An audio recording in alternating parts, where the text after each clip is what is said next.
Indonesia yang juga memberikan masukan kepada perubahan undang-undang hak cipta nanti. Ya, betul. Visinya tersebut ya di organisasi itu, di Vibrasi. Nah, pertanyaan yang sama Mas, yang Mas lihat dua hal prioritas menjadi masa dalam perspektif dari Vibrasi Suara Indonesia apa, dan apa yang perlu didorong perbaikannya di undang-undang yang baru? Oh, selamat sore semuanya. Kalau dilihat sampai ke akarnya, dua hal yang betul-betul menjadi masalah. Kalau saya bilang memang satu itu adalah sosialisasi yang tepat, karena itu terjadi di mana-mana salahnya sosialisasi itu. Jadi tepat itu kan berarti semua orang bisa tahu. Sosialisasi 1000 kali, tapi kalau yang tahu cuma 5 orang berarti nggak tepat kan gitu selain itu. Habis itu juga sosialisasi tentang dikasih tahu yang benarnya gimana, karena belakangan ini yang terjadi memang sosialisasinya itu nggak tepat dalam hal data, ketepatan data, jadi persepsi orang jadi terpecah. Jadi memang sosialisasi itu penting banget, dan itu yang akar pertama. Keduanya menurut saya adalah yang paling penting itu, ini yang sering terjadi. Kesalahan itu kan terjadi di mana-mana ya. Di mana-mana ada kesalahan. Cuman yang lebih fatalnya lagi adalah pada saat kesalahan itu ditanggapi dengan kesalahan berikutnya. Nah, itu yang terjadi menurut saya sekarang. Jadi memang ada kesalahan terjadi di industri dan segala macam. Cuman solusinya itu, jadi kedua solusi yang tepatnya gitu. Jadi jangan sampai salah, karena menurut sudut pandang kami di visi, kita melihat memang ada ketidakadilan itu. Ada permasalahan itu. Tapi solusinya itu jangan sampai salah, karena kalau sampai salah ya akan menjadi masalah yang lebih besar lagi. Itu yang kita lihat. Boleh diceritain lagi nggak Mas Zara tadi, misalnya salahnya di mana, kemudian ditanggapinya dengan kesalahan lain lagi itu apa misalnya? Kalau saya misalnya contoh langsung ya, kemarin yang benar-benar terjadi kan adalah pencipta lagu itu tidak mendapatkan hak yang seharusnya mereka dapatkan. Kan katanya begitu ya.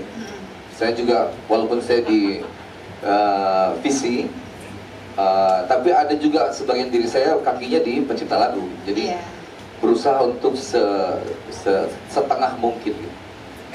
Mereka tidak mendapatkan haknya, tapi dengan solusi mengkambing hitamkan penyanyi sebagai yang mesti bayar, kan awalnya begitu terjadi. Nah, itu menurut saya adalah solusi yang salah. Jadi ditanggapi lagi dengan kesalahan berikutnya.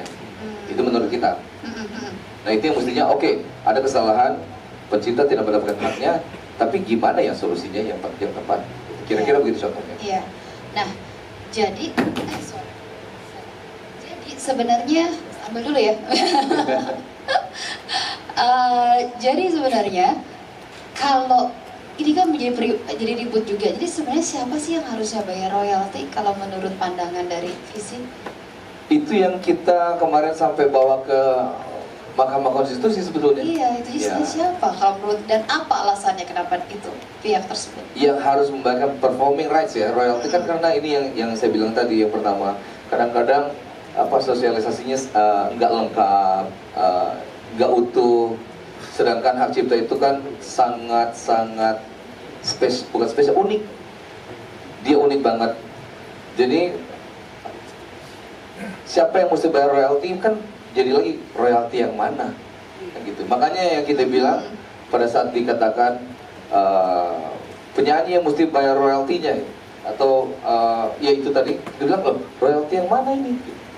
Kalau performing rights menurut kita, yang kita pelajari dari yang berlaku di seluruh dunia, yang bayar memang bukan yang nyanyinya gitu. Yang bayar itu orang yang punya kepentingan sama, kalau misalnya itu acaranya gitu ya, ada satu acara yang kepentingan sama acaranya, ya dia yang bayar, dia yang memperdengarkan itu ke halayak ramai kan gitu istilahnya. Penyanyi itu menurut kami adalah pengganti dari, istilahnya pengganti dari CD gitu istilahnya gitu.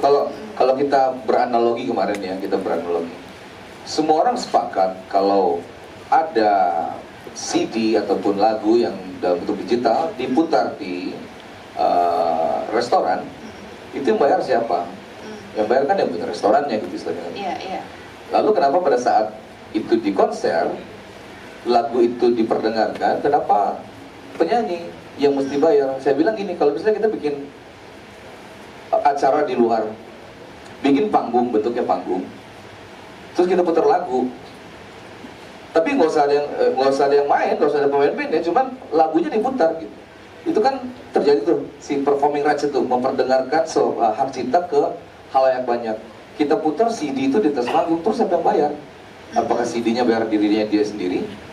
Kan enggak kan? Yang punya tempatnya juga kan gitu. Makanya kita bilang, loh, harusnya kalau performing rights ini setelah kita lihat dari yang terjadi di seluruh dunia, kita bilang ya yang punya acaranya, penyanyi itu cuma penggantinya aja untuk menjadi pengeras suara dari sebuah hak cipta itu gitu saja. Iya. Nah, saya ngutip nih, Mas Ariel juga sempat bilang nih, membandingkan dengan kondisi di luar negeri ya. Di Kompas saya lihat Mas Ariel bilang bahwa royalti dari dalam negeri bahkan luar negeri juga kadang malah lebih besar yang dari overseas. Nah, bisa dikasih tahu nggak lesson learn-nya apa sih perbandingannya dengan negara lain tuh supaya kita bisa ngebayangin Indonesia tuh kayak gimana sih sekarang situasinya gitu? Wah, ini sebenarnya yang paling tepat untuk bicara ini Mas Chandra sebetulnya, karena ya memang betul. Pada saat itu ada pembicaraan soal itu. Malah ini menurut saya yang lebih penting, karena memang pada kenyataannya yang kita tahu bahwa harga lagu di Indonesia itu di digital, di kayak Spotify contohnya, memang lebih rendah dibandingkan di negara tetangga terdekat aja, dibandingkan sama Malaysia gitu. Jadi itu yang menurut saya lebih krusial sebetulnya gitu. Kenapa industri kita lebih gede, kok bisa lebih dikasih bandrol lebih murah gitu harga lagunya gitu.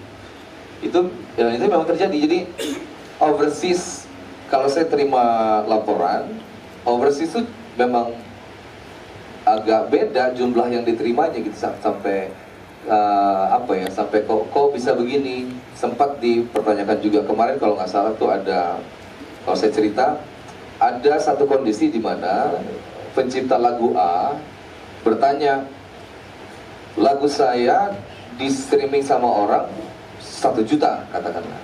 Ada lagu pencipta B di streaming sama orang cuma 500.000. Iya. Tapi kenapa dia pendapatannya lebih besar daripada saya? Nah, itu kenapa?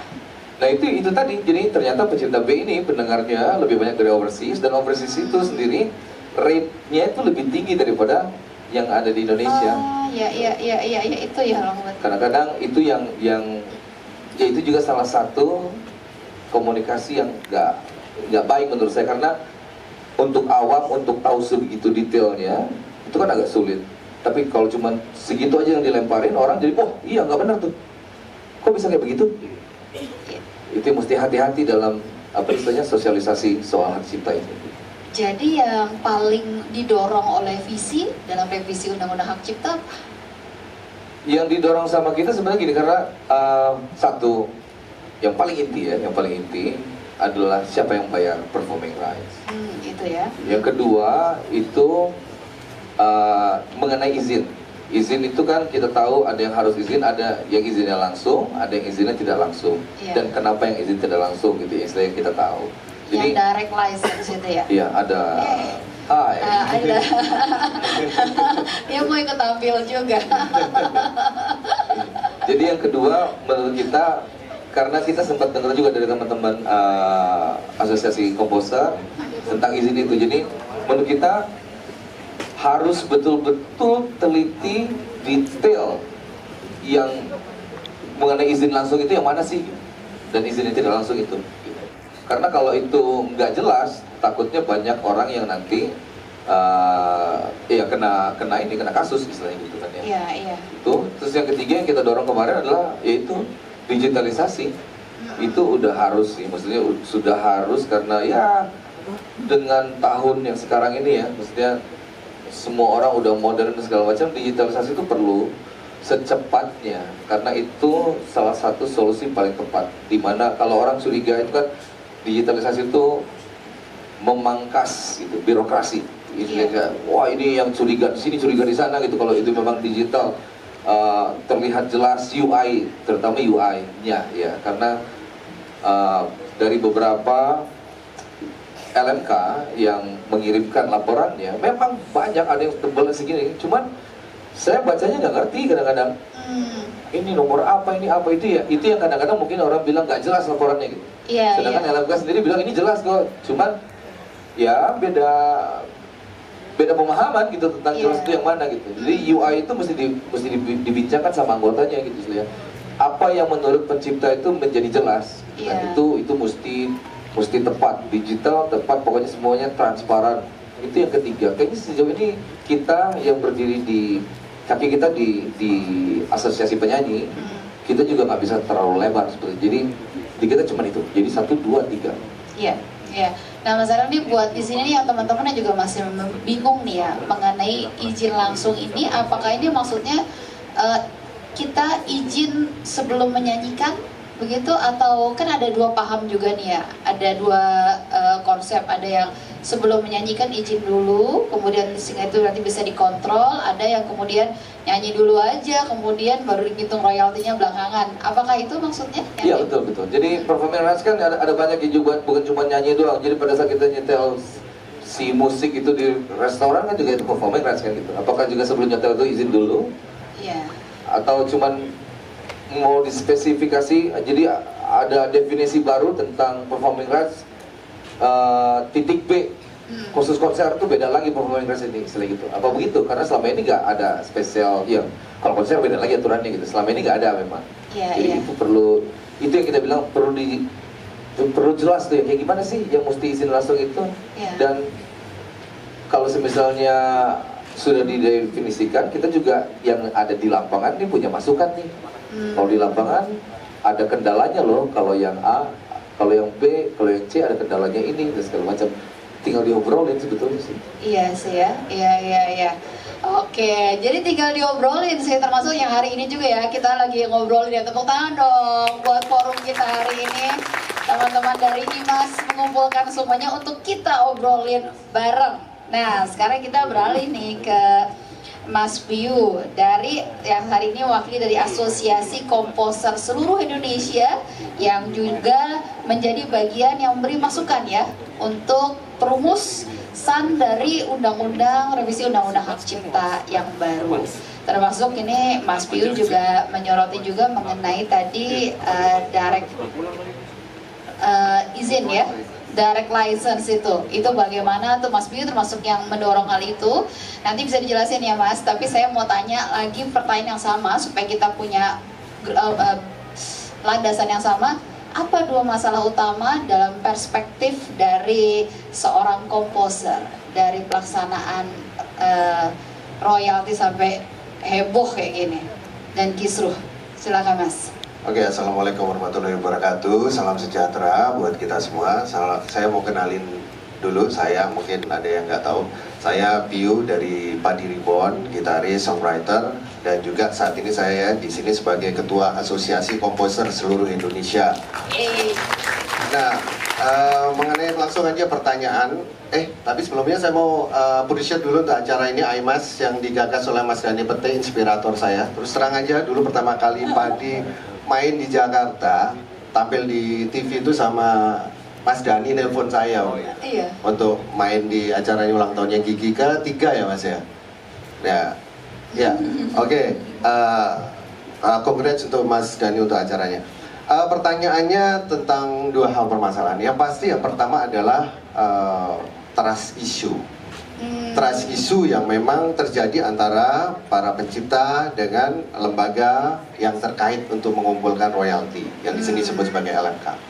Nah, trust issue ini akhirnya melebar kemana-mana. Karena sebenarnya awalnya saya tuh nggak peduli sama royalti saya cuek sama yang namanya royalti, maksudnya berapapun segala macam. Karena yang saya terima itu adalah hasil akhirnya. Biasanya saldo hasilnya totalnya sekian. Tapi suatu ketika saya itu akan ada sebuah kerjasama sama Ari Lasso untuk penampilan karya saya untuk di sebuah acara salah satu stasiun TV. Nah, di situ ternyata ada satu miskomunikasi antara pihak TV dengan kami, karena menurut pihak TV untuk urusan segala macam penggunaan lagu yang tidak dinyanyikan Ari Lasso tapi dinyanyikan oleh artis lain, berarti penggunaan sinkronisasi dan segala macam ya. Nah, itu tidak ketemu jawabannya karena menurut mereka harus diserahkan kepada LMK. Oke, ya udah, habis itu ya udah saya nggak terlalu mikir, akhirnya saya iseng-iseng saya coba breakdown laporan royalti saya dari LMK. Iya. Memang banyak digital sekian. Saya harus akui memang banyak royalti saya itu termasuk yang tinggi juga. Dulu juga saya di Papri sempat saya disentil tuh sama teman-teman di Papri. Oh, PU itu royaltinya bukan segitu. Dulu pernah yang tertinggi juga dulu kita. Iya. Nah, saya breakdown nih, saya kembali ke cerita itu, saya breakdown. Ternyata kok royalti saya untuk konser pertunjukan 125.000. Iya, saya nonton itu di Kompas Ya. TV itu benar 125.000 tahun 2024. Ya. Nah, Itu gimana? itu sih, akhirnya Mas? jadi pertanyaan buat saya, ini kemana ya? Ini gimana ini breakdownnya seperti apa? Padahal saya sama Pak Adi itu sampai sekarang masih dalam 1 bulan antara minimal 10 kali show, 10 kali sampai ya terbatas sama Fadli yang protes nanti kalau setiap hari main. Habis suaranya. Jadi kita batasin minimal 10, itu aja udah kita batasin. Ya. Iya. Jadi gimana bisa 10 kali show dalam 1 bulan hanya 125.000? Nah ini mulai muncul pertanyaan-pertanyaan saya. Nah ternyata setelah kami bertemu dengan teman-teman pencipta yang lain, akhirnya mereka kebuka semua. Ternyata memang konser-konser banyak sedikit. Mungkin Mas Ariel mungkin nanti cek ya Mas Ariel ya, untuk laporan royalti konsernya. Mungkin 135.000 mungkin Mas Ariel. Lebih tinggi 10.000. Memang kurang itu. Ya, jadi itulah pokok permasalahannya, kita udah ketemu ya. Iya. Pokok permasalahannya adalah adanya Trust issue. ada trust issue di situ. Nah, mulailah dari pertanyaan. Nah, saya ketemu teman-teman yang lain pencipta yang tidak seberuntung saya, Mas Ariel, mungkin Ahmad Dhani, yang lainnya, Eros, ya. Karena mereka masih manggung, masih nyanyi, masih perform. Iya. Tapi yang lain kayak pencipta, kayak contohnya saya langsung sebut nama Ari Bias. Ari Bias tidak pernah mendapatkan royalti sama sekali dari LMK-nya. Ya, LMK-nya tidak memberikan royalti, terus habis itu juga ada BMB itu juga tidak mendapatkan royalti dari situ semua. Jadi akhirnya ini saya akan merujuk kepada case-nya Actesmo ya, AM.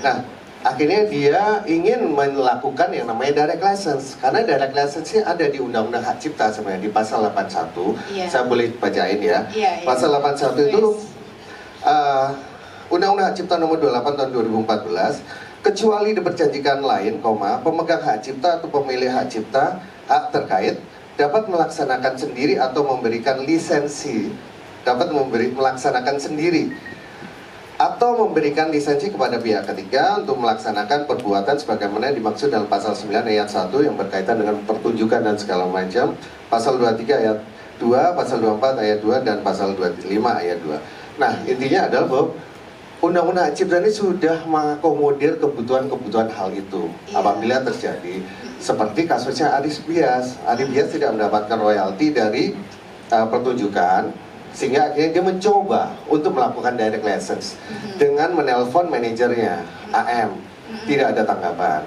Terus lalu dia nunggu nih, terus berkomunikasi, tidak ada tanggapan dan segala macam. Hanya mendapat tanggapan, oh bukan begitu caranya, begitu. Tapi dia nunggu sampai 1 tahun nih, 1 tahun. Terus ternyata tidak ada tanggapan. Nah, cobalah Ari Bias menanyakan pada LMK-nya, apakah ada bayaran dari pertunjukan Actesmo pada dia sebagai dia salah satu pencipta lagu itu. Ternyata tidak ada. Nah, akhirnya sampai setelah 1 tahun itu akhirnya setelah satu pertunjukan barulah dia mengajukan somasi kepada penyelenggara dan kepada penyanyinya juga sebagai turut juga yang tersomasi. Jadi saya bisa menggarisbawahi ini semua, ini adalah kasusnya AM ini sebenarnya adalah kasus one prestasi. Jadi bukan hanya melulu tentang pelanggaran hak cipta. Ini saya buka aja di sini sekalian karena saya juga ikut di dalam persidangan, sempat saya datang berapa kali.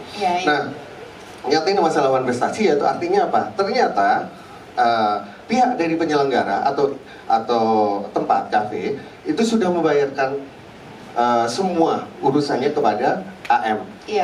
Jadi all in, include semuanya. Berarti harusnya tanggung jawabnya berpindah dong kepada AM. Nah, ternyata dari AM tidak membayarkan kepada LMK pun tidak, membayarkan kepada penciptanya pun tidak. Jadi ketika sudah dilaksanakan, yang paling tidak mendapatkan hasil dari sebuah pertunjukan itu siapa? Petunjuknya dapat, penyanyi juga dapat. Yang tidak dapat hanya penciptanya. Nah, akhirnya melalui konstruksi hukum yang ada dengan bukti-bukti yang ada dan segala macam, saksi-saksi sampai saksi dari LMK, dari LMKN ada, semua mengerucut bahwa memang yang salah AM. Iya, iya. Maka keluarlah putusan vonis bahwa AM didenda 1,5 miliar dari mana? Dari pasal 113 Undang-Undang Cipta Nomor 28 yang isinya satu pelanggaran itu 500 juta. Iya. Jadi kalau 3 show, berarti kan 1,5 miliar. Oh, Sebenarnya sesimpel gitu itu. ngitungnya. Iya, Ya. iya, iya. Jadi bukan Tapi 1,5. sorry Mbak. Tapi di media itu dibombardir, dibombasis. Agnes Mo divonis salah, harus membayar royalti 1,5 miliar. Oh. Nah itulah yang akhirnya iya, iya. kawan-kawan dari teman-teman dari penyanyi semuanya akhirnya mungkin Resah. merasa bukan kesal, apa namanya panic mode. Waduh, nanti kita dituntut juga nih sama. Iya. Nah itulah yang terjadi. Sebenarnya itu. Tapi kami aksi berusaha untuk menetralisir ini. Dan akhirnya di medsos kan berkembang macam-macam. Akhirnya muncul yang begini-begini isu-isu segala macam ya. Akhirnya isinya ada yang memojokkan penyanyi yang ini. Sebenarnya kita ini aksi tidak pernah berusaha untuk, tidak ada punya etikat keinginan untuk berusaha untuk membuat penyanyi tidak sejahtera atau berusaha untuk mengkriminalisasi, tidak. Tapi kita mau mencoba untuk membuat industri ini menjadi tertib. Iya, Dan iya. semuanya bisa mendapatkan porsinya masing-masing dan ekosistemnya menjadi ekosistem yang baik. Iya. Nah itulah yang terjadi. Kalau tentang yang berarti AM ini berarti kita udah clear ya. Iya, Ada udah one clear. prestasi, bukan Iya. masalah pelanggaran hak cipta saja, tapi memang dipicu oleh ketidakadilan yang dialami oleh pencipta lagu AB ini. Iya. Lalu yang kedua mengenai masalah VD Aldiano, saya sampaikan bahwa VA ini bukan hanya masalah pertunjukan saja, tapi ada masalah mekanikal. Mechanical rights itu artinya apa? Artinya ada pelanggaran untuk penggunaan lagu di streaming, di fisik, di cetak fisik, CD dan segala macam itu mengganti nama penciptanya. Iya. Jadi ada unsur itu sehingga akhirnya kenapa sampai itulah, besar dan makanya segala besar macam sekali. mungkin Oke. ya saya nggak tahu juga mungkin Iya. ada unsur imaterial di situ sehingga akhirnya keluarlah angka seperti itu. Tapi ya saya harus kita harus ini kan fair untuk melihat masalah-masalah tiap masalah yang ada. Iya. Dan kami mencoba untuk mediasi awal itu. Ini saya buka juga di sini. Saya mencoba mediasi sebagai aksi. Saya ketemu dengan keluarga dari Bapak Kinana Sution dan keluarga. Saya minta sampai Pak, kalau umpamanya ada sejumlah kompensasi yang diberikan, mohon diterimalah. Maksudnya tidak usah sampai ke pengadilan sampai segala macam. Iya. Oke siap. Nah, kami mencoba untuk menghubungi VA, mencoba untuk menjadi kayaknya kayak Mediator kayak lah. pahlawan, sosok jadi pahlawan kita mencoba jadi kita coba hubungin supaya VA tolong dong, kamu ketemu aja sama bapak ini, kamu Iya. minta maaf apa segala macam beres pasti. Saya Iya. mencoba ngomong begitu, tapi tidak ada tanggapan dan tidak ada ini. Jadi ya akhirnya mereka memutuskan untuk melanjutkan gugatan ini. Iya, Itulah iya, yang iya. terjadi. Jadi sekali lagi bahwa aksi tidak pernah ada keinginan untuk mengkriminalisasi, untuk untuk membuat penyanyi juga tidak sejahtera. Kita mau pengen semua industri ini bagus, industri ini jadi sejahtera, ekosistemnya bagus, tapi semua hak dipenuhin. Haknya pencipta dipenuhin, haknya penyanyi ada, dan haknya penyelenggara juga dapat. Iya. Nah ini semua ada. Nanti kalau saya banyak waktu, kita banyak mengenai loophole apa yang ada di dalam aturan perundang-undangan yang ada di Indonesia ini.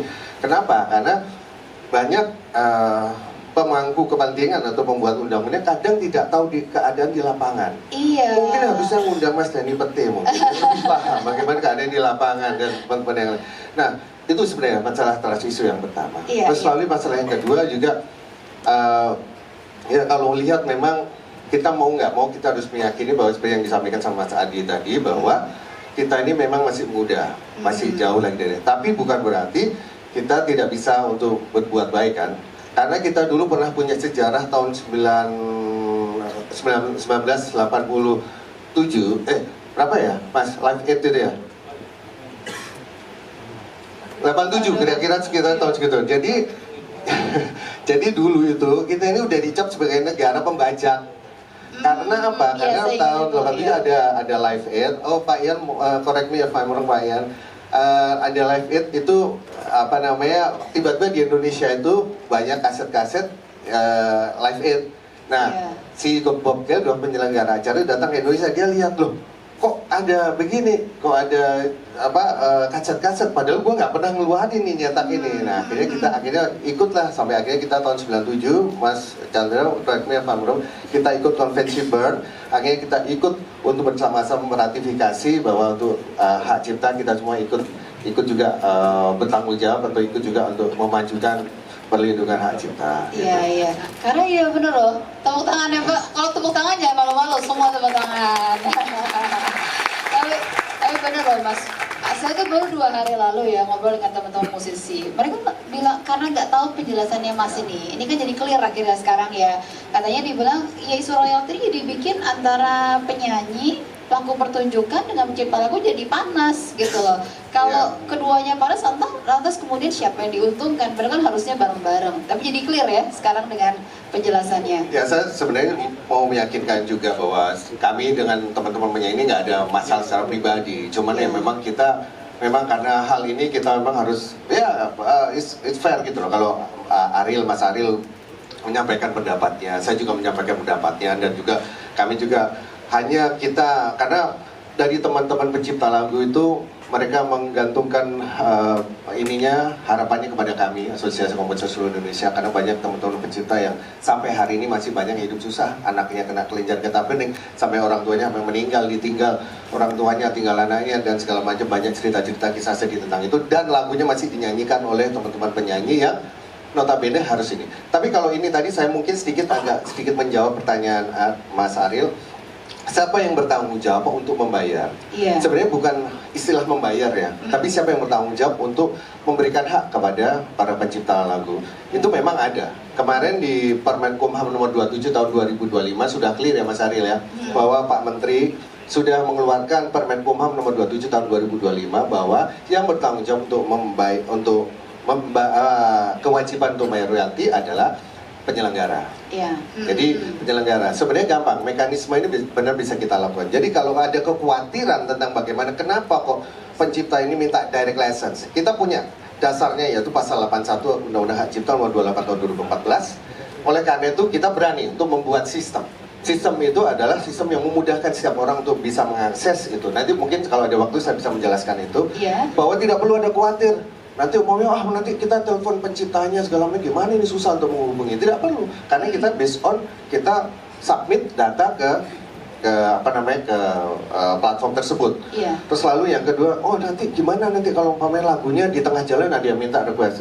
Gampang, kita bisa kasih satu konsekuensi lah atau kompensasi. Umpamanya kalau ada tambahan lagu nanti tetap harus disubmit tetap setelah acara, tapi untuk pembayarannya mungkin 7 hari setelah itu. Boleh, nggak ada masalah. Yang penting adalah lisensi. Kita tetap harus menjunjung tinggi esensi atau hakikat dari Undang-Undang Hak Cipta, yaitu melindungi hak pencipta. Bukan hanya penyanyi, bukan hanya pencipta lagu saja. Ada pencipta musical works, ada literary works, ada computer program, ada arsitek dan lain sebagainya. Itu juga pencipta. Ada art, semuanya juga pencipta. Nah itu kita tetap harus menghormati mereka. Karena kalau kita cuma ngomongin tentang harus nggak perlu izin dan segala macam. Kalau nggak perlu izin, nggak perlu ada undang-undang.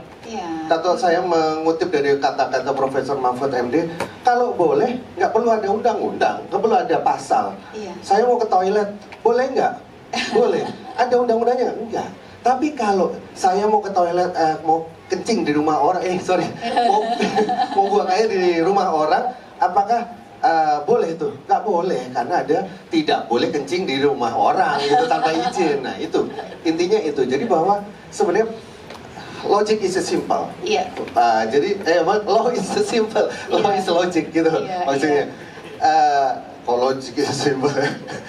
Jadi maksud saya adalah bahwa izin tetap harus kita kedepankan di pasal 9, tapi untuk pelaksanaannya tuh kita buat yang mudah. Simple aja. Gitu, tinggal subscribe, katalog lagunya ada. Kalau yang sekarang kan enggak, Mbak. Semuanya berdasarkan blanket license dan ditarik atau ditagih setelah acara. Ini yang kita coba kita ajukan usulan, mungkin tadi udah disampaikan sama Pak Dasko bahwa nanti sebelum konser harus izin sudah harus diberikan izin pada pencipta dan harus ada royalti yang dibayarkan. Jadi udah clear kan? Nah ini yang kita mau dorong, bahkan kita juga lagi mendorong untuk biar lebih afdol lagi ada bab untuk pertunjukan musik. Kalau tidak, karena kemarin udah sempat saya sampaikan kepada Jadi Pak khusus Menteri, bab khusus ya? bab khusus untuk pertunjukan musik. Apa yang diatur khusus di situ? Banyak. Ya ini sorry to say, kita harus bicara bahwa banyak juga penyelenggara-penyelenggara acara yang mungkin banyak yang one prestasi. Ada yang bikin acara, bisa bikin pre-sale, bikin early bird, tiba-tiba kabur. Ya nggak kan sering ada acara. Tiba-tiba habis itu konsernya rugi, terus habis itu ada alasan kapasitas jumlah penonton yang melebar akhirnya dan segala macam, dan akhirnya yang korban siapa? Penciptanya, karena tidak dibayar, karena tidak ada hasil dari pertunjukan. Tapi kalau penyanyi atau penampil, bahkan sound engineer, multimedia, visual segala macam, bahkan yang ngaduk kopi pun semua udah dibayar waktu acara. Penciptanya kok enggak? Karena menurut SK Kumham tahun 2016 royalti itu ditagih hasil dari penjualan tiket setelah acara. Nah, kalau 2% dari tiket pertunjukan atau 2% dari biaya produksi. Itu diatur di SK Kumham tahun 2016. Nah, ini coba kita ganti nanti sebelum acara sudah harus beres untuk pertunjukan, untuk lisensi pertunjukan. Menarik usulannya. Ini kalau usulan dari yang terlibat langsung jadi konkret ya. Mas Ariel mau nambahin, silakan. Kalau nanti ada waktu, karena nggak mau potong Mas Piyu. Kan tadi ada informasi dari Mas Piyu. Jadi kayaknya dari kita pun perlu ada kasih informasi lagi, karena selalu ada dua sisi ya dari uang itu. Jadi ini tadi salah satu yang menurut saya menjadi permasalahan itu adalah nggak lengkap informasinya. Jadi kan tadi Mas Piyu udah kasih informasi, yang lain juga mesti dengar informasi dari kita juga. 1, 2, 3 hal lah gitu. Tapi kalau dipersilakan nanti, saya tunggu sampai nanti. Boleh deh, biar langsung konkret nanti baru ke Mas Ferry ya. Mas Ferry ya, baru kita dengar perspektif lain dari penyelenggara. Mas Ariel silahkan dulu. Oke. Mungkin yang pertama mengenai Agnes Monica duluan, karena tadi saya agak takut membicarakan isi dari pembicaraan dari fakta pengadilan sebetulnya gitu, karena ada data A, ada data B. Kalau Mas Piyu tadi sempat menyebutkan bahwa ada perjanjian, IO-nya bilang bahwa semuanya sudah diserahkan kepada Agnes Monica. Dari sisi kita juga kita mendengar bahwa itu nggak mungkin, karena kontraknya selama ini selalu ada clearance bahwa semua biaya itu harus IO yang bayar, dan kontrak itu ya kalau nggak salah yang jadi permasalahan karena di pengadilan tidak ditunjukkan kalau nggak salah. Jadi itu ada dua sisi pandang tuh. Jadi dari sisi sini adalah bahwa ternyata IO-nya bilang udah Agnes yang mesti bayar. Dari sisi satu lagi enggak. Kontrak saya 10 tahun udah nggak berubah. Dari dulu selalu IO yang mesti bayar, itu ada di kontraknya. Nah itu yang kadang-kadang informasi itu tuh nggak berimbang nyampe ke publiknya, jadi yang itu kadang-kadang jadi kacau. Nah yang kedua, sebenarnya ini saya sempat masih orang-orang tuh mikir saya tuh musuhan sama Mas Dhani, sama Mas Piyu. Enggak, pas masalah ini terjadi saya masih textingan sama Mas Dhani waktu itu. Jadi saya bilang saya khawatir karena masyarakat itu yang umum terutama pengetahuan tentang hak ciptanya itu masih kurang, dan bukan cuma masyarakat umum, penyanyi aja itu bisa jadi nol pengetahuan tentang hak ciptanya. Pencipta lagu pun nggak semuanya tahu. Saya ngobrol sama beberapa pencipta lagu juga, oh gitu ya. Nah saya bilang waktu itu sama Mas Dhani, saya bukannya apa-apa loh, saya tuh takut. Karena yang menjadi berbahaya menurut saya adalah pernyataan setelah sidang Agnes yang pertama. Pernyataannya kan adalah pelaku pertunjukan adalah penyanyi. Jadi penyanyi mesti bayar. Waktu itu pernyataannya begitu. Jadi Mas Piyu juga mungkin agak terlambakan karena sumbernya dari mana-mana tuh. Bukan dari Mas Piyu langsung, malah yang banyak menjadi masalah itu bukan dari Mas Piyu langsung ininya pernyataannya. Jadi ada pihak lain, ada dari pengacara yang ngomong kayak gitu, ada dari yang lain-lainnya mengatakan bahwa yang mesti bayar tuh adalah penyanyi. Saya bilang sama Mas Dhani, saya takutnya gini loh, semua profesi itu pasti ada oknumnya. Nah yang saya takutin nanti ini ada pencipta lagu yang tidak bertanggung jawab, yang memanfaatkan ini untuk menuntut penyanyi-penyanyi yang lain. Mas Dhani bilang waktu itu, maaf saya meng-quote, wow nggak mungkin, nggak boleh itu kalau kayak gitu. Cuman dalam hati saya, tetap ini bisa kejadian, melihat apa istilahnya ya, melihat kecenderungan perilaku manusia kebanyakan gitu, apalagi dalam situasi yang terhimpit mungkin, yang tadinya nggak punya niat jahat jadi terpaksa, dan itu terjadi sebetulnya. Yang kita khawatirkan, kenapa kita bilang wah saya khawatir, karena kekhawatiran itu terjadi setelah kejadian Agnesmo. Memang ada tuh yang mulai, kan kita dengar ada yang dipublikasikan, ada yang enggak.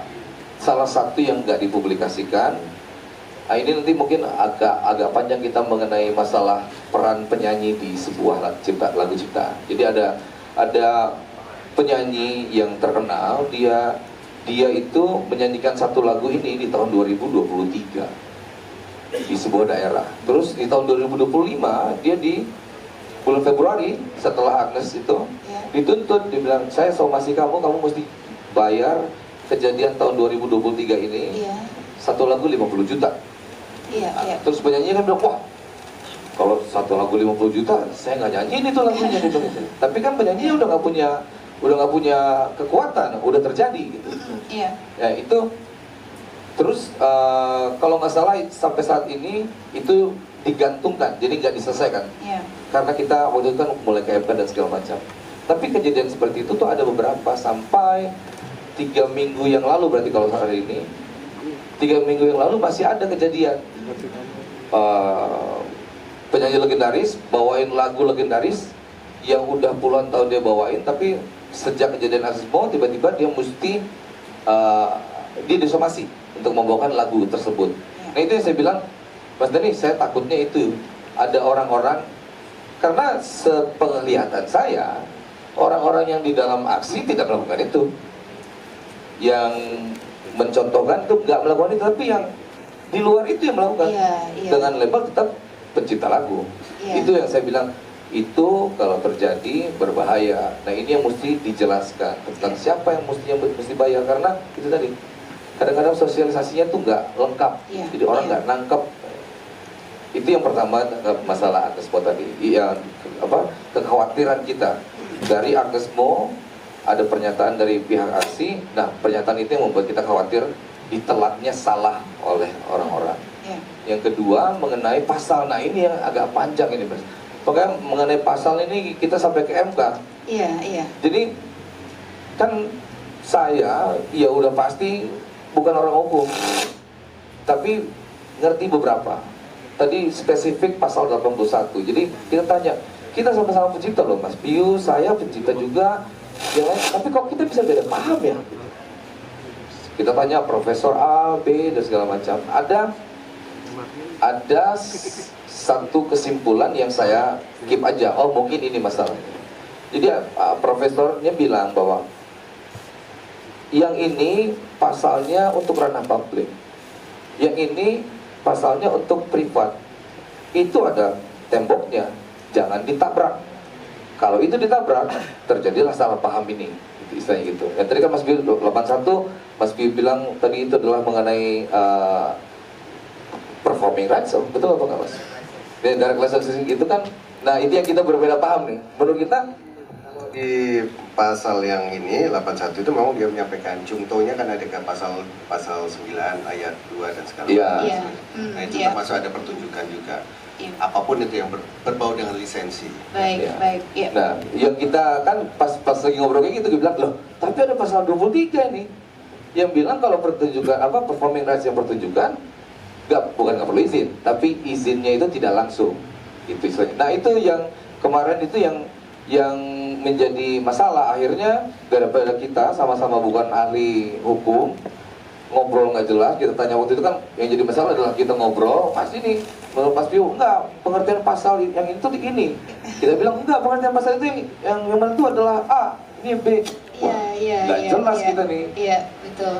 Kita bawa ke MK kemarin makanya gitu. Nah itu yang saya tadi mesti jelasin. Jadi kalau menurut Mas Piu 81 itu mencakup juga ke performing rights. Menurut dari sisi visi 81 itu nggak mencakup performing rights, karena performing rights itu dijelaskan di pasal 23 gitu saja. Kalau tapi itu pendapat yang kita akhirnya bertengkar nih gitu. Ya, kayaknya kalau kita bahas di sini nggak Iya, enak. Cuman Nanti saya debat lagi nanti. Iya betul. Maksudnya biar ada dua informasi ke publik. Iya. Jadi ada pemahaman A, ada pemahaman B, gitu. Iya. Yang akhirnya bertabrakan, saya bertabrakan. Terus, saya sampai lupa tadi apa lagi ya? Ada satu lagi tadi. Mungkin seiring sejalan nanti kalau saya udah ingat Iya. saya lupa. Tapi yang penting itu tadi. Jadi kita mesti ingat bahwa selalu ada dua informasi. Iya, Selalu ada iya. dua Tapi sisi. yang mungkin ya, sorry saya potong Nggak sedikit aja. Yang kita potong, yang kita mau highlight aja kembali lagi adalah bahwa Undang-Undang Cipta ini mengacu kepada lisensi. Jadi pasal 9 itu sudah menjelaskan dengan jelas Iya. sebenarnya. Untuk menggunakan karya itu masalah sebelum atau setelahnya. Itu Baik. yang penting adalah lisensi. Iya. Dan itu bukan hanya pencipta lagu saja atau pencipta karya musik saja, untuk semua jenis karya ya. Iya. Baik. Jadi itu saja sih. Jadi buat teman-teman di sini bahwa untuk menggunakan karya itu tetap harus mendapatkan izin atau lisensi. Basicnya, itu. right-nya adalah adanya hak cipta tersebut dan itu lisensi di sana. Baik, ada lagi yang mau tambahkan Mas Ariel? Ya, seperti tadi, ada pasal 9, Iya. lalu ada pasal 23 yang kita bilang. Jadi, ngapain ada pasal 23 kalau gitu ya? Iya. Itu yang kita Iya. kemarin perdebatkan gitu kan. Iya. Tapi itu nanti aja, jangan di sini terlalu panjang kalau masalah pasal ini. Iya. Dan saya nggak punya gelarnya. Karena memang ini sih ya Mas ya, kalau saya juga orang hukum nih, adik kelasnya Mas Once ya waktu dulu di kampus. Jadi memang dalam setiap aturan hukum ini pasti ada double interpretasi begitu. Jadi sehingga kemudian dibutuhkan aturan-aturan turunannya yang kemudian memperjelas itu. Ini yang saat ini belum jelas begitu ya. Itu masalahnya Ya, juga di situ ya. Oh ya, saya ingat sekarang satu lagi Mas. Ini yang mudah-mudahan kita sepakat, karena ini istilahnya juga cukup krusial. Kemarin kita udah sepakat mengenai siapa yang bayar.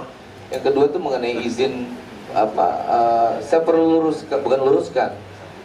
Ini juga jadi masalah. Kemarin kita punya dua interpretasi mengenai pernyataan daripada Asko itu sebetul yang tadi disebutkan. Iya. Jadi kalau tadi Mas Piu bilang bahwa sudah harus mendapatkan izin sebelum pertunjukan, yang kita terima informasinya adalah sudah harus membayarkan. Jadi bukan masalah izin tapi bayarnya. Ya itu ya, yang ini izin dulu atau bayar nih. Iya, Itu iya. yang nanti nyambung antara apakah izin itu berupa bayaran. Kan gitu. yang bayar kan bukan penyanyi. Iya, bukan, Kan tadi cuman- udah ada pasal 27, nggak usah khawatir yang bayar. Tapi luar biasa ya, tegaskan saja para bahwa yang bayar musisi adalah kita ngomongin penyelenggara. soal pasal loh hari ini. Tepuk tangan dong buat para musisi.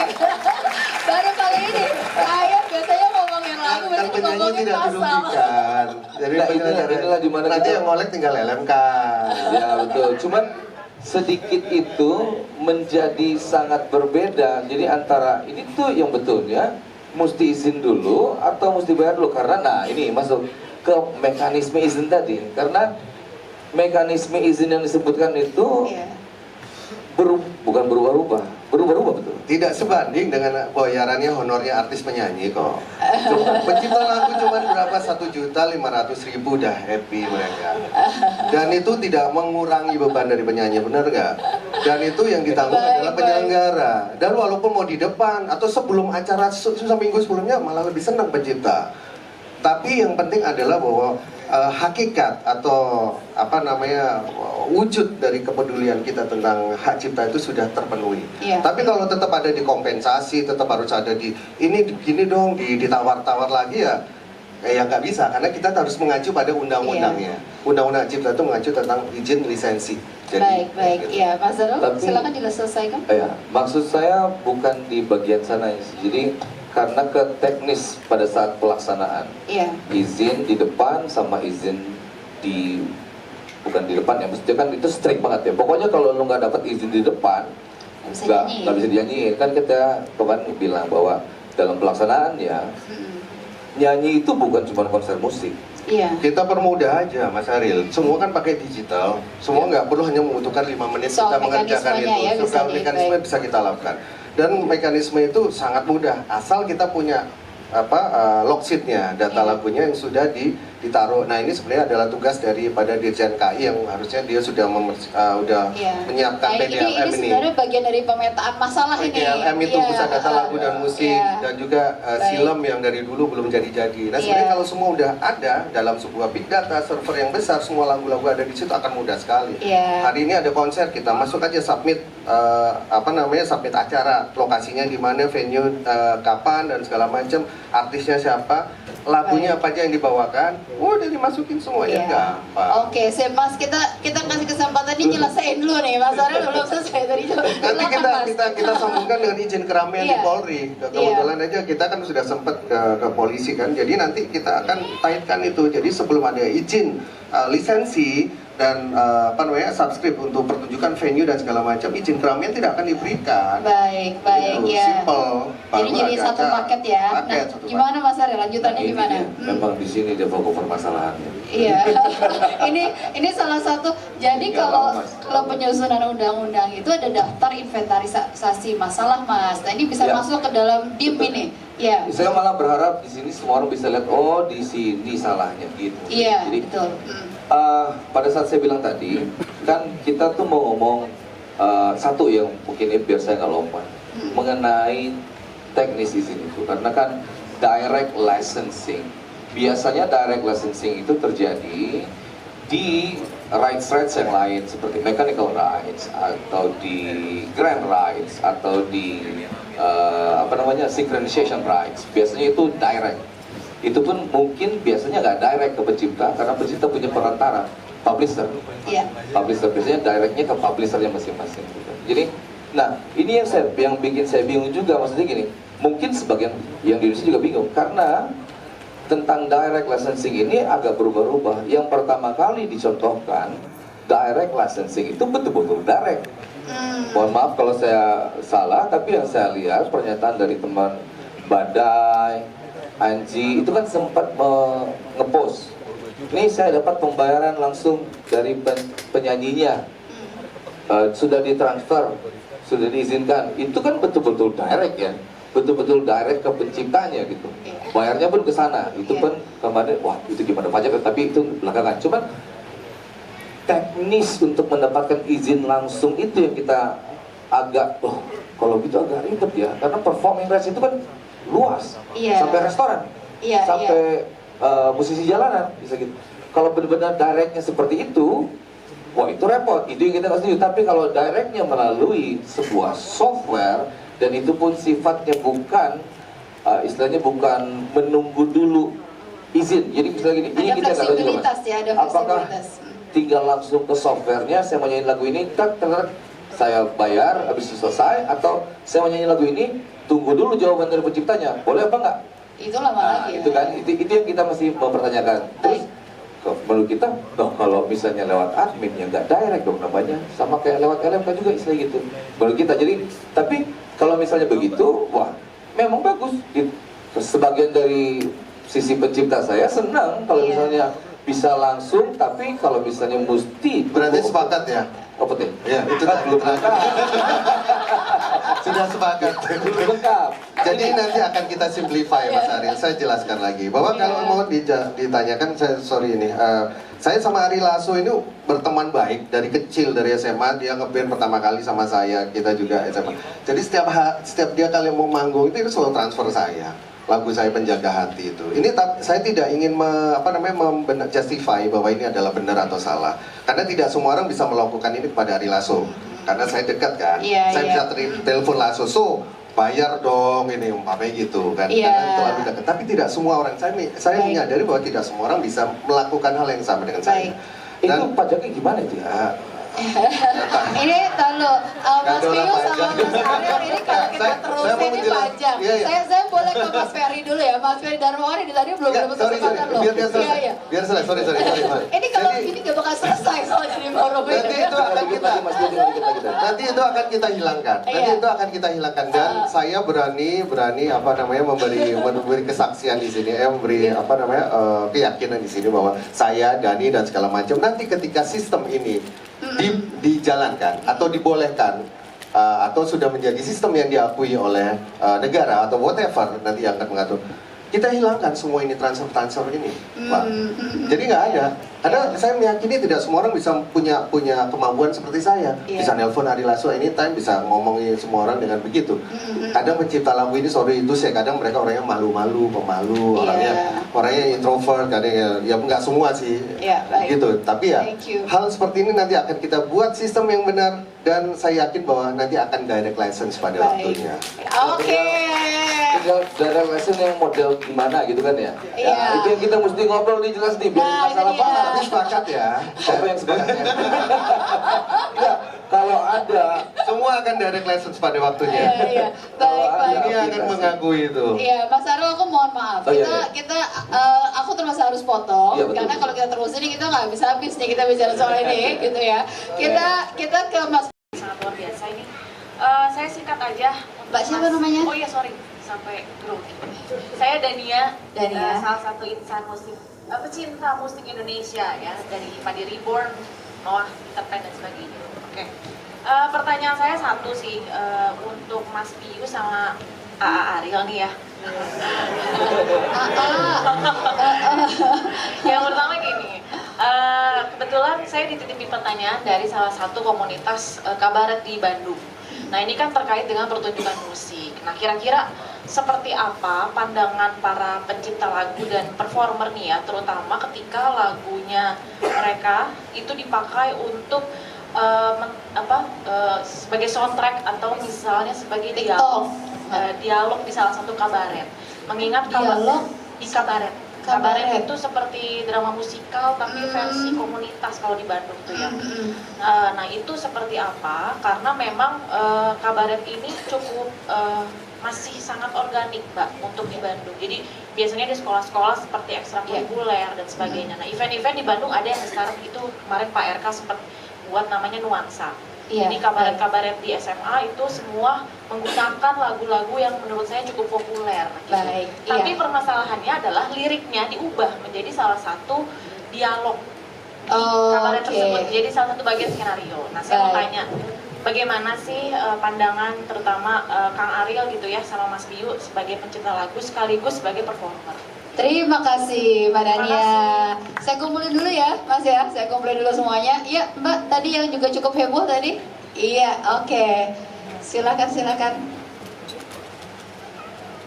Selamat sore menjelang malam. Perkenalkan saya Rati Ayu Samu. Saya vokalis. Saya salah satu pengurus dari Solidaritas Pekerja Musik Indonesia. Dan kami berdiri di tanggal 1 Juli 2020, resmi dari Kemenkumham. Kami mau menanyakan bagaimana efek-efek bagi kami semua pekerja event wedding. Kami kan menaungi seluruh Indonesia, kan masih banyak teman-teman kami yang ragu untuk membawakan. Bahkan outlet tempat kami nyanyi pun kadang mereka belum melakukan royalti. Kita kan deg-degan ya, cuma kadang kita menanyakan, kok nggak bayar, nggak apa-apa, itu udah lewat masalahnya. Nah kita jadi ketar-ketir sampai sekarang. Aku mau nyanyikan, maaf ya, kita dilarang nyanyi lagu Rabu Bercinta kemana-mana, tapi kan di satu sisi kita lihat di televisi sudah membolehkan gitu ya. Nah untuk selanjutnya bagaimana kedepannya kami sebagai musisi dan juga penyanyi seniman dari kafe Jakarta dan Indonesia ini menaungi bawah teman kami untuk diberikan pengertian dan audiensi mungkin ya dari para yang terhormat di depan, Kak, mas-mas, babang-babang. Iya, makasih Mbak Ayu. Terima kasih. Iya, benar juga. Kalau wedding gimana dong ya? Apakah ke WO-nya, kalau pakai WO gimana? Kita kumpulin dua lagi ya Mas ya? Dua lagi ya sekaligus. Tadi yang heboh tadi yang mana? Nah, Mas yang di tengah kan? Oke, sip. Yang di sini Mas, berdiri boleh ya? Biar, iya nanti ke sana. Satu dulu di tengah. Baik, silakan. terima kasih. Selamat sore menjelang malam. Sebelumnya saya mau bertanya dulu, saya perkenalkan diri, nama saya Aupar, seorang karyawan swasta dan juga sudah mulai menjadi musik adik di tahun 98 sampai saat ini. Musik adik adalah orang yang menyukai musik. Baik. Termasuk Mas Adi Kla, Kang Aril, sama Mas Piyu Padi ya, karena saya sudah koleksi 5 album kaset Pita rilisan fisik. Oke, sip. Saya mau pertanyakan. Nah, saya sudah memulai mengoleksi rilisan fisik berupa kaset pita. Tadi Kang Ariel kan ngomong bahwasanya kalau sebuah lisensi. Yang berarti dengan membeli fisik atau langganan platform, apakah itu sudah termasuk biaya lisensi atau belum? Kalau memang sudah termasuk biaya lisensi, berarti masuknya jatuh lisensi pribadi.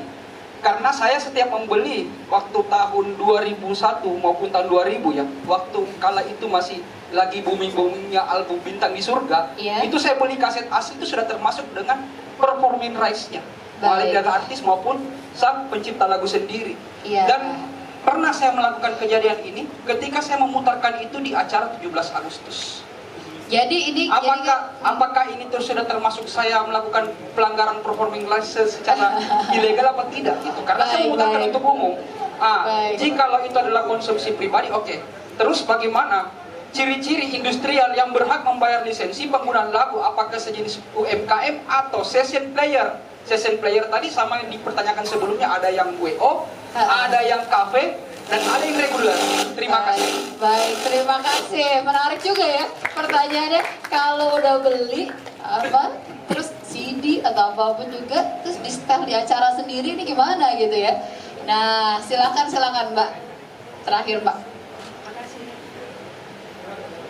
Assalamualaikum warahmatullahi wabarakatuh. Waalaikumsalam. Saya Neneng. Kebetulan saya sebagai konsultan yang selalu mendampingi para klien saya dan berhubungan dengan para penyanyi dan pencipta lagu.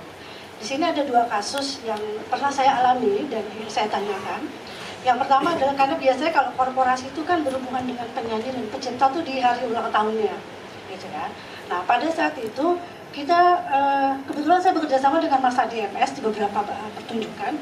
Waktu itu kita mau menyanyikan sebuah lagu yang cukup legend, karya yang legend banget, terus akan dinyanyikan oleh anaknya Chrisye.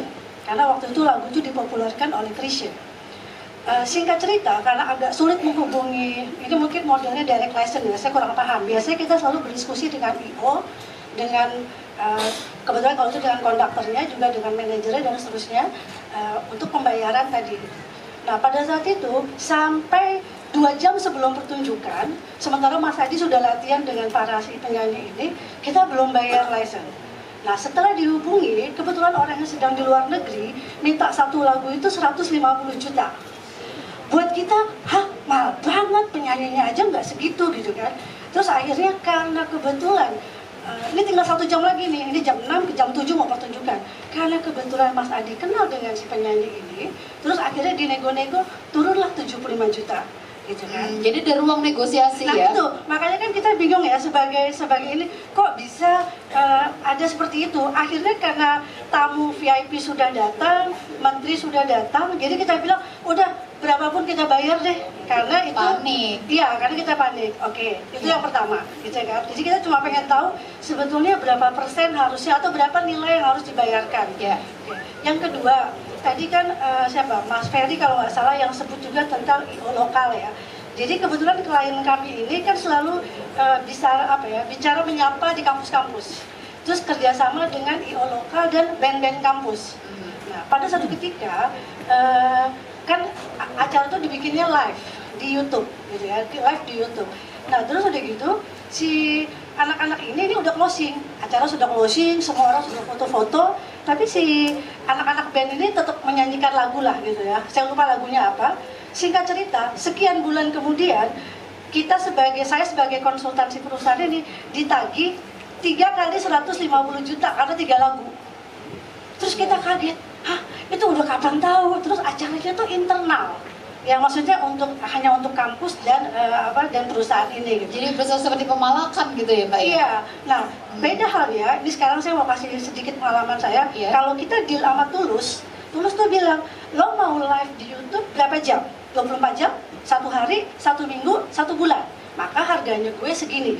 Jadi kita sama I.O sama manajer bayarnya ya segitu. Jadi kita kalau nggak punya duit 24 jam aja deh, karena acara kita hanya untuk ulang tahun dan sampai besok sekedar happening. Nah itu aja sih pertanyaannya. Sebenarnya berapa yang harus dibayarkan buat kita sebagai konsultan yang biasa kerjasama dengan I.O dan korporasi, itu nggak masalah membayar. Tapi harganya yang fair gitu kan. Itu aja. Terima kasih. Terima kasih.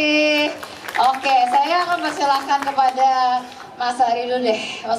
Mas Adi. Okay. Mas Adi. Silakan Mas Adi sebagai LMK. Ini pertanyaan menarik ya. Jadi misalnya tadi tentang pemain musiknya bayar atau tidak, ya jelas undang-undang yang ada sekarang itu bukan ke pemainnya ya. Jadi pemain band itu penyanyi tidak bukan dia yang bertanggung jawab, itu udah jelas gitu. Jadi pemain band di kafe ya pemilik kafenya yang bertanggung jawab, bukan pemain bandnya. Jadi teman-teman musisi jangan jangan risau dengan ini. Jangan risau deh pokoknya. Maksudnya lisensi ini bukan untuk si penyanyi pemain bandnya ya, adalah untuk pemain kafe. Nah, tadi yang di sini tadi ya tadi kalau ini beli. Saya sedikit kasih informasi sebenarnya. Performing right itu apa sih? Yang kita omongkan ini apa sih? Nah, di undang-undang tuh ada pasal 87. Pasal 87 itu menyebutkan bahwa penggunaan musik di ruang publik yang bersifat komersil. Nah, apa misalnya? Misalnya penggunaan musik itu diputar di restoran, ruang publik, komersil, hotel, kafe. Nah, penjabarannya ada 13 tarif. Hotel, termasuk seminar, konser, transportasi. Di dalam transportasi kan ada musik juga. Itu ruang publik bersifat komersil karena ada penggunaan musik. Nah, di situ harus wajib juga mengurus lisensinya. Jadi, kalau kita walaupun dia bilang si kafenya bilang, "Ya saya bayarnya Spotify-nya premium nih." Kan gitu. Yang masalahnya dia menggunakan lagu tersebut di ruang publik untuk kepentingan komersial, untuk restorannya dia, untuk kafenya. Jadi tetap bayar. Kafe yang menggunakan musik bayar. Tapi misalnya Mas tadi dengerin itu di rumah sama teman-teman, nggak komersil apa segala macam, ya silakan. Jadi pemanfaatan itu yang harus berlisensi. Batasannya komersil ya? Komersil. Iya. Itu. Nah, tapi saya pertanyaan yang tadi yang sebelah sana Mbak itu. Iya. Kadang-kadang gini juga ya, sebuah konser itu ini bukan cuma sekedar membawakan lagunya. Kadang-kadang sebuah konser itu memakai titel lagu itu misalnya. Jadi ada hak-hak lain yang misalnya ada satu judul yang ikonik misalnya ya, misalnya apalah Astaganya James M. Sunda atau apa gitu. Judul acaranya adalah konser Astaga gitu. Nah, itu ada hak-hak yang lain. Saya curiga ada hal tersebut gitu, Mbak. Maksudnya dipakai itu sebagai satu yang bukan cuma untuk dinyanyikan aja, tapi dipakai untuk ya judul lagunya, judul eventnya, temanya, misalnya seperti itu. Nah, dan misalnya kalau untuk YouTube, itu pun juga hal-hal yang lain, ada hak-hak yang lain gitu. Karena kalau tadi diskusi dari Mas Ariel sama Mas Piyu ini adalah tadi tentang pertunjukan. Nah, hak itu ada banyak. Hak digitalnya seperti apa, hak streamingnya seperti apa. Jadi memang royalti hak cipta itu memang kompleks gitu. Yang kita diskusikan tadi, yang ini adalah semata-mata pertunjukan.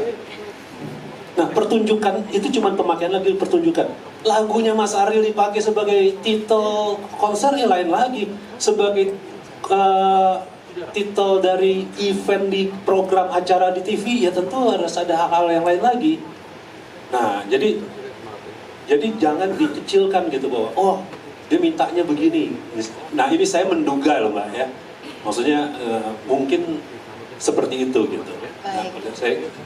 Nah, ada lagi ya? Iya. Sudah terjawab semua. Ingin ditambahkan? Saya silakan. menambahin yang tadi mungkin tadi kan sudah disampaikan tadi ada ditampilkan di YouTube. Iya. Itu ada sebenarnya namanya hak sinkronisasi. Tapi kalau mau ditampilkan hanya dalam satu acara itu aja, streaming saja, Iya. itu tidak ada. Karena habis itu kan hilang. Tapi kadang kan ditayangin lagi dengan channelnya mereka, channelnya si sponsor dan segala macam. Itu kan ada nilai komersialisasi karena nanti kan YouTube bayarnya kan si pemilik channel. Jadi itulah yang diminta. Mungkin ya, tapi itu mungkin harus dibaca dulu case by case-nya. Jadi harus dilihat kalau mengenai masalah YouTube udah beda lagi. Kita ngomonginnya lagi. Karena udah nempel di pemilik channel, nanti royaltinya ke pemilik channel, YouTube-nya bayarnya ke sana gitu. Baik, iya. Mas Ariel silakan. Ya, ini yang saya bilang tadi di awal itu, sosialisasinya itu memang rumit nih. Jadi saya tuh lagi berusaha bikin istilahnya kayak hak cipta for dummies gitu istilahnya. Jadi gimana caranya sesimpel mungkin for dummies ya. Biar karena ya saya lihat beberapa bulan terakhir itu kita kayak ngeberantemin satu hal yang mereka juga nggak tahu ini ngeberantemin apa sih gitu. Iya itu betul. Lagi ngomongin rights kok yang lain-lainnya ngomongin lain. Tadi saya ingat yang ini masalah kabaret tadi. Tanya. Setahu saya kalau kabaret itu masuk di grand rights itu kayak Broadway ataupun drama musikal itu ada di grand rights yang harus izin. Apalagi kalau ini mencoba mewakili juga dari pencipta lagu, apalagi kalau masalah lirik dirubah, itu udah hak moral pencipta, itu nggak boleh sembarangan, harus izin kalau merubah itu untuk lucu-lucuan. Tapi kembali lagi tadi ya Mas ya, se-string apa sih kita bisa, apakah kita akan mempidanakan anak SMA itu?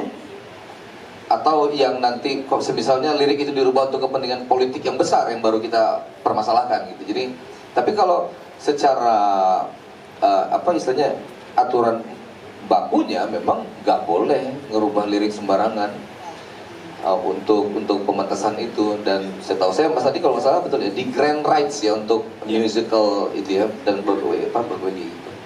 Itu yang saya ingat tadi satu. Thank you Mas Ariel. Mas Ferry mau nambahin? Boleh? Cukup, oke. Kalau nggak ada, saya pingin minta tanggapan dari Floor nih. Kalau nggak ada lagi yang mau ditambahin, dijawabin. Saya mau minta di sini ada Mas Chandra Darusman, mungkin bisa kasih sedikit perspektif buat kita di sini, Mas. Maju ke depan boleh ya, Mas ya? Biar bisa kelihatan sama yang ngikutin live streaming, Mas. Ya, silakan, Mas. Kedengaran? Suara kedengaran? Mas boleh maju ke depan nggak Mas? Karena kameranya di situ tuh, biar kelihatan sama yang live streaming. Boleh ya? Iya. Mas, dalam pandangan Mas ini duduk perkaranya gimana sih dan gimana sebaiknya? Kalau mau di atas boleh Mas, lebih bagus lagi kameranya. Silakan Mas. Selamat sore semuanya para panelis. Sudah banyak sekali sebenarnya dipaparkan oleh teman-teman saya sini. Cuman saya hanya dua hal saja. Yang pertama tadi disebutkan oleh Mas Pio ya, atau Ariel, peraturan nomor 27 2025 itu sepertinya sudah memberikan benang merahnya dari apa yang mereka sebutkan tadi. Apa benang merah? Apa itu benang merahnya? Yaitu bahwa satu yang bertanggung jawab untuk membayar lisensi atau royalti adalah penyelenggara. Sudah clear itu. Satu, permasalahan selesai. Yang kedua adalah memang betul bahwa kita tidak bisa membebankan seluruhnya di depan kepada promotor. Itu tidak fair. Makanya dalam praktek di luar negeri itu, promotor atau IO itu cukup membayar 20%, 30% dari kapasitas tempat. Sisanya adalah pada saat terakhir setelah selesai pertunjukan. Kalau kurang, top up. Kalau kelebihan, dikembalikan. Ya, jadi saya rasa dengan peraturan 27 itu sudah jelas benang merahnya. Pertama, yang membayar adalah penyelenggara. Yang kedua adalah cara membayarnya adalah tidak lunas seluruhnya, karena ini akan memberatkan para promotor. Ya, karena kita juga harus memikirkan nasib mereka ini. Ya, waktu itu Dino mengatakan kami harus membayar 20 meja. Yang ke-21 tuh LMKN. Kasihan di promotor ini. Gimana bisa hidup? Kita perlu promotor kayak seperti beliau-beliau ini kan. Tapi jangan dibebankan, tapi juga tidak merupakan hak dari para pencipta lagu. Ya, memang betul bahwa kalau semua IO itu membayar, maka penciptanya akan dapat besar sekali. Permasalahan yang awal sekali adalah para IO dan promotor tidak semua membayar 10 tahun lalu nih, sehingga penyanyi merasa, pencipta merasa loh, kok penyanyi dapat banyak sih, pencipta enggak? Itu kalau semua IO bayar, itu penciptanya dapatnya banyak sekali. Jadi intinya adalah Permen 27 2025 sudah memberikan benang merahnya, yaitu yang membayar adalah penyelenggara, dan yang kedua adalah tidak usah bayar seluruhnya, tetapi sebagian dulu. Nah, permasalahannya tinggal aksi dan visi ini sepakati dulu. Lisensinya itu otomatis atau tidak otomatis? Otomatis adalah begitu bayar, maka izin langsung sudah keluar gitu. Tapi yang tidak otomatis ada izin dulu, baru dikasih bebas dari tuntutan. Itu saja. Tinggal mereka berdua aja nih, kita masukin ke kamar, sepakati, selesai urusan. Mas Chandra, mau nanya satu lagi nggak? Tadi kan juga menjadi permasalahan, tadi juga disampaikan juga oleh Mas Adi tadi, memang LMK juga sedang tumbuh gitu ya, sedang banyak. Oh baik, ada sih, oke. Nggak biasa. Jadi memang sedang terus berbenah begitu. Nah, kalau prakteknya di mancanegara, berdasarkan pengalaman kan Mas juga sempat di mancanegara juga, ya melihat bagaimana prakteknya di mancanegara dari LMK, seperti apa yang bisa jadi masukannya dalam proses pengutannya agar jangan ada trust issue lagi nih Mas. Maksudnya ini udah ada, peraturannya udah oke, konsepnya udah bagus, tiba-tiba ada masalah trust issue, akhirnya kemudian ngapain masuk ke LMK, nggak usah lah gitu. Gimana Mas? Iya, tadi Mas Adi sudah jelaskan ya bahwa mereka itu sudah memberikan laporan ya yang sebegitu tebal, tinggal disimplifikasi aja bacanya tadi itu, ya. Dan di situ sudah tertera semua berapa dari luar negeri, berapa dalam negeri itu. Kembali ke tadi trust issue itu bisa diatasi kalau laporannya lebih gampang dibaca gitu. Nanti Mas Ariel akan membuat itu ya. UI. User interface-nya itu yang friendly user gitu ya. Tapi intinya adalah pencipta harus dihargai, apakah otomatis atau tidak otomatis, itu aja. Mereka biar mereka berantem di dalam kamar aja. Dan promotor juga harus hidup, ya.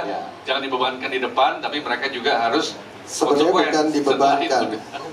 Yang penting ada lisensinya dulu, Pak. Nah ini dia. Jadi masalah bukan beban. Itu beda mereka bukan berdua. Beban. Jadi membayar hak cipta bukan beban. Membayar hak cipta itu bukan beban. Tapi sebuah keberadaban kita untuk mengakui ada karya cipta yang harus ada lisensi. Masalah itu masalah membayar atau tidak membayar, tapi yang penting adalah lisensi itu kita hargai dulu, Mas. Jadi itu yang penting. Karena nanti akan terjadi lagi pengulangan lagi kesalahan yang sama. Makanya adanya revisi Undang-Undang Cipta ini kita mendorong supaya ada perbaikan. Bukannya kita mundur lagi ke belakang nanti. Ya semua memang kita harus duduk bersama antara penyelenggara, antara penyanyi dan pencipta. Yang selama ini memang tidak pernah ada gitu. Jadi jangan hanya pemangku kepentingan aja yang berbicara tentang rumusan-rumusan ini, tapi juga melibatkan kayak teman-teman kayak penyelenggara, kayak Mas Yani Peti dan segala macam, IO promotor semua dilibati. Gitu. Thank you Mas. Terima kasih.